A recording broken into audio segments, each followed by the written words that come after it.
I was born in Northwest New Jersey, and when I was 4 and my sister was 5, my parents decided to move to East Stroudsburg, Pennsylvania, in the Poconos region of Pennsylvania. My father was an entrepreneur. He got into a number of different businesses despite only having a high school diploma, and he was just a very creative guy. My mother worked with him in every one of those businesses, so they were tight, and it made all of us tight as a family as well. So it was a great upbringing. My father was just a huge wrestling fan, a high school wrestling fan. He was friends at the time with a coach named Lorenzo, I think it was. And they took me to a wrestling match, and from that point on, I think wrestling became part of our family and somehow got, into my blood even as a young child. From there, my wrestling career started. I started wrestling then, I think I was 4 or 5 years old. My first practice partner was my sister. Unfortunately, for the first couple of years of my career, at the age of 5 and 6, she used to beat me. Eventually, I got a little better and I could beat her. And, my parents never missed a single meet or match that I ever had. My high school career was a lot of fun. I held a number of records for my high school. I did good in a number of tournaments, winning lots of tournaments, winning league tournaments, making it to districts, advancing to regionals. Unfortunately, I did not ever qualify for the Pennsylvania State Tournament event, but it was an amazing career, a great run, and I received a lot of accolades along the way.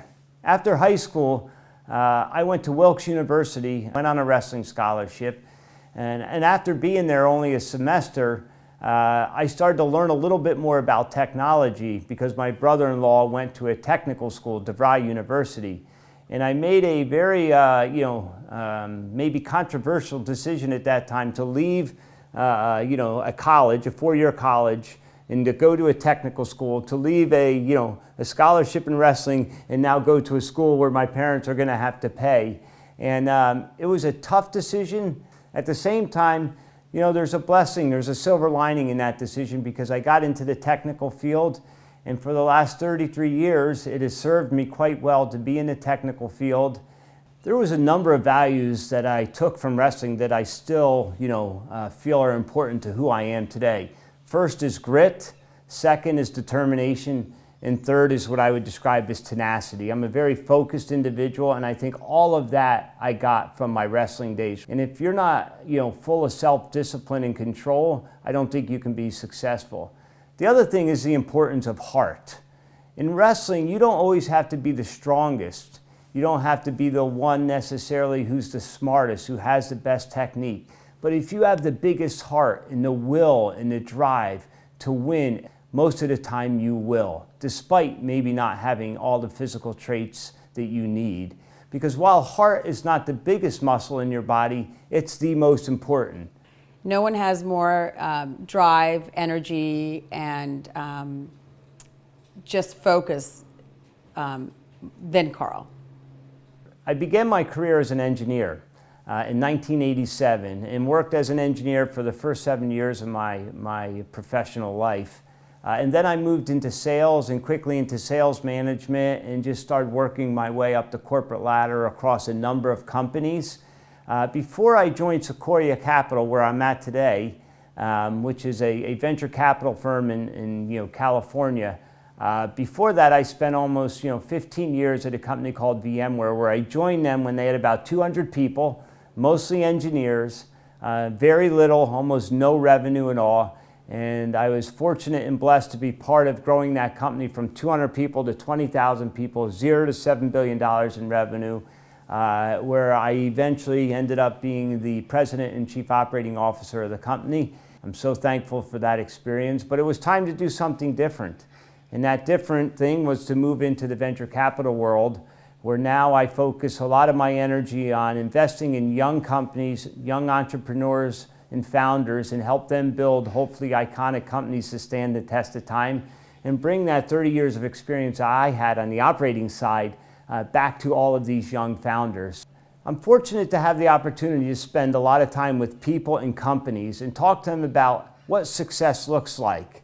And there's a couple things that I like to share with people that have helped me be who I am today. First, I think always remain humble and grounded.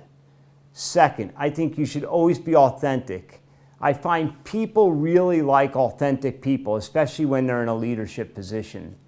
I also believe that energy and enthusiasm are highly contagious. It's important to have a mindset where you seek to give more than you get. So it's called servant leadership. It starts with the word servant, which means to serve. So if you can seek to give more than you get, I think you'll live a very blessed life. And lastly, don't ever think you're more than you are, and you're probably not as bad as you think you are. You're probably somewhere in the middle. And try to lead a very balanced life. Focus on your attitude and your sheer desire for success and your drives for success. And I think you could live just an amazing life, and that will rub off on many others.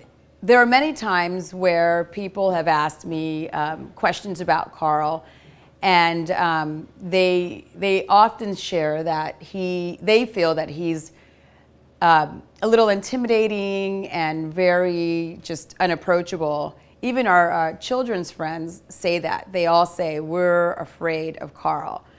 And really, in the end, once they get to meet him and talk to him or spend time with him, they are just amazed at how he's really just a big teddy bear. My family is everything to me.